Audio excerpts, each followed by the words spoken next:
and desire for status, have they remained fundamentally the same, do you think? Well, things change on the margins with time. I mean, they didn't have the internet then, they didn't have social media, they didn't have the kind of the pressures that we are facing in the modern world. But on the other hand, the human being was a creation over hundreds of thousands of years in much circumstances completely different from where we're living now. The evolution of the human brain, our whole emotional system, how we operate, and some of the fundamental things that are ingrained in our nature, as you mentioned, envy. I talk about irrationality. I talk about the dark side in human nature. I talk about grandiosity, the tendency, if we have any success, to go to our heads and to think that we're like a god.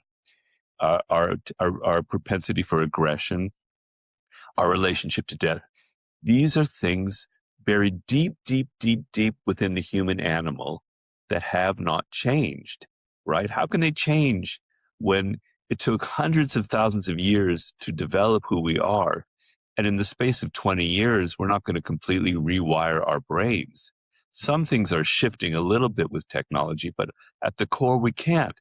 And so what happens is, with technology, that some of these negative traits that are ingrained in human nature, negative, I don't mean negative, they are what they are. Things like our propensity to compare ourselves to other people, which leads to envy, has only gotten worse with social media, right?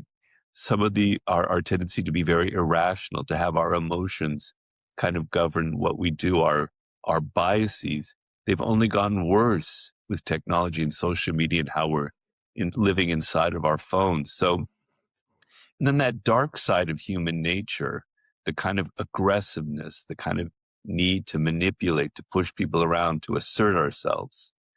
On the internet and social media, it's just exploded because we don't pay a price for being aggressive, it's a place where we can play out all of those dark things that are stirring inside of us and not face any consequences. So the human animal remains what it is, and it's still, it hasn't changed. And in Machiavelli's time, he was sort of somebody who was far ahead of his time, talking about our political nature and our desires for power. That certainly hasn't changed at all. I'm reading biographies now of some of the big tech people, the billionaires, Musk and Peter Thiel, etc. And they're like straight out of the pages of Machiavelli. So things haven't really changed. I wonder, after the 48 Laws of Power became so successful and you were seeing all this success, did you ever catch yourself in some ways becoming the very kind of person, or at least some of the traits of the very kind of people that you'd spent years warning others about? Well, yeah, I mean, the book changed me a little bit. I mean, it changed me quite a bit, actually, but I was never somebody who was very powerful. I've talked about this on many podcasts. I had 80 different jobs, most of them low level to mid level. I was never somebody who had power.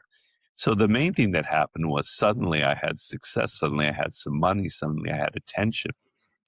Before I wrote the book, I would give advice to people and nobody would listen to me because who's Robert Greene? He doesn't, but now after I wrote the book, suddenly people respected me, whereas they didn't respect me before. So that kind of shifted, but I'm not really like the things that I wrote about in the 48 Laws of Power.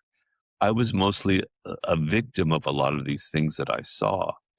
And, I'm not against, I obviously manipulated before. Anybody who's had success or who's ambitious, who's had to play the game, the power game in the world today, as I've had to do.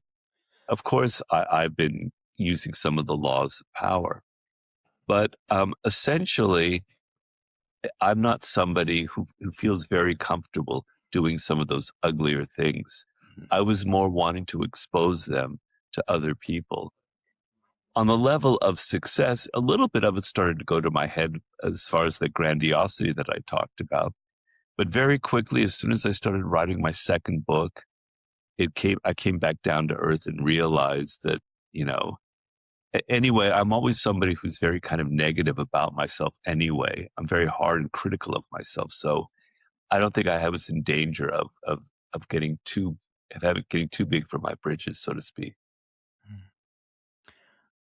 When it comes to power and losing power, I wonder, do you think that most people who lose power, they lose it because of enemies in the world or because of enemies within themselves?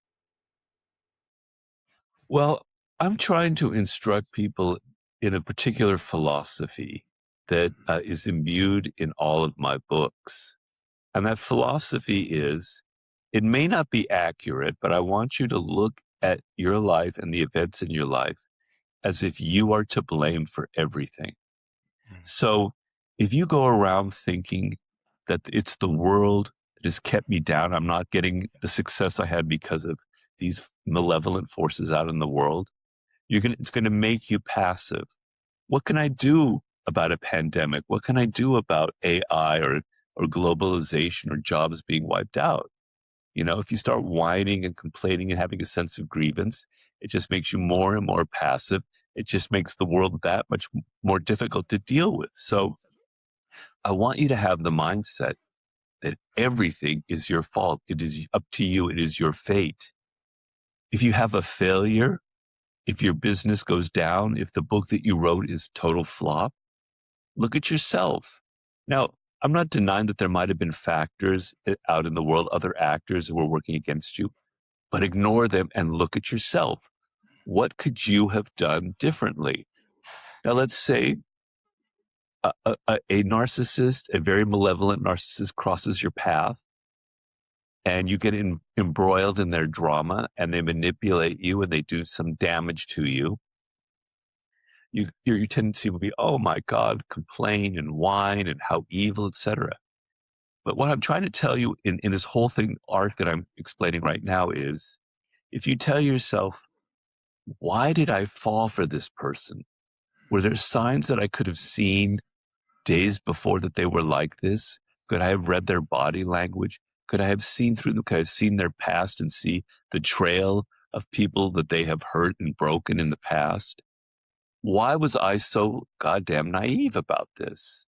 If that is your attitude, then the next time that person crosses your path, you'll have the intent and you go, aha, I recognize it. I'm not going to let this happen again.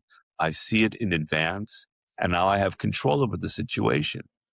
So when it comes to your failure,